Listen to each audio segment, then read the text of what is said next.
paz do Senhor a todos. Eu, Ana Firmino, da mídia digital AD Cidrânia, estou hoje aqui com o auxiliar João Américo, que pregou no culto de encerramento da Semana Nacional de Missões. A sua ministração foi em Isaías, capítulo 6, do versículo 3 ao versículo 4. A paz do Senhor, irmão.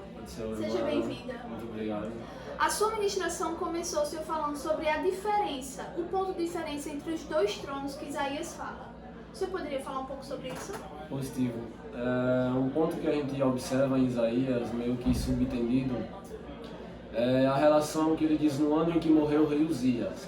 Aí ele já revela o primeiro trono. E quando ele se reporta ao trono de Deus, dizendo que vê Deus em um alto e sublime trono, a segunda referência, melhor dizendo, ao segundo trono. E o ponto que diferencia ambos é porque no primeiro trono Isaías contempla, ou pode contemplar, um rei corruptível, e a desenvoltura da sua vida revela isso. E além de um rei corruptível, um rei que se tornou leproso por seus atos e que depois até moribundo. E em contrapartida, no segundo trono, que Isaías consegue de forma explícita no texto identificar, é claro, e é o trono de Deus.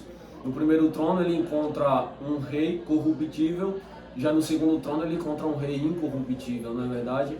Um rei que está acima de todas as coisas e tendo todo o poder e controle na palma de suas mãos. Amém. Na sua pregação, o senhor também mencionou a questão da posição dos serafins. Qual o significado? Eu acho interessante porque 6 asas, né? 2 voam, 2 cobrem o rosto, 2 cobrem os pés, tentando ser de forma mais objetiva, né? 2 cobrem o rosto, tem um peso no sentido de reverência, de temor, né? E algo que eu acredito que muito se destaca é porque enquanto eles clamam dizendo Santo, Santo, qualquer pessoa que presencia aquele momento, a sua atenção é facilmente atraída para ele.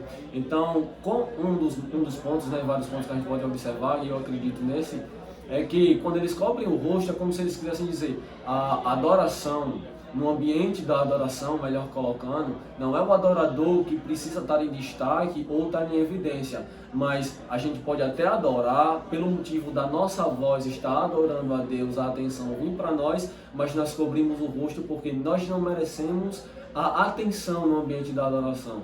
É claro que quem merece verdadeiramente atenção é aquele que é adorado. Amém.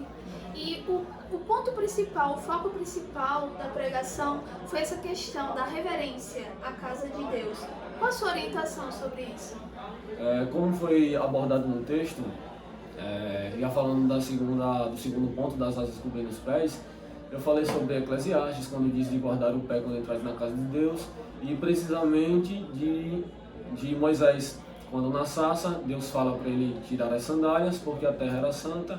E de 2 aplicações, eu falei daquela que é muito falada, né, que o Egito é produtor de sandálias, elabora sandálias, né, e por isso tinha gravado nas sandálias uma referência ao deus Ra, se eu não me engano, e Deus estava meio que querendo dizer, Moisés, para você vir se relacionar comigo, primeiro você precisa deixar algo do Egito para trás. E eu acredito que esse é um dos pontos de maior importância no ambiente da adoração, no que diz respeito à reverência, porque a gente precisa ter consciência que para entrar diante da presença de Deus, tudo o que em nós um dia teve do Egito precisa ficar para trás, dentre outros pontos.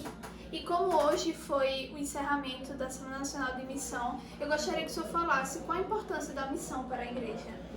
A importância da missão para a igreja, claro, olhando de um ponto subjetivo, eu enxergo a igreja como um músculo. Precisa trabalhar, precisa se desenvolver para, óbvio, crescer. E não como organização, mas como organismo.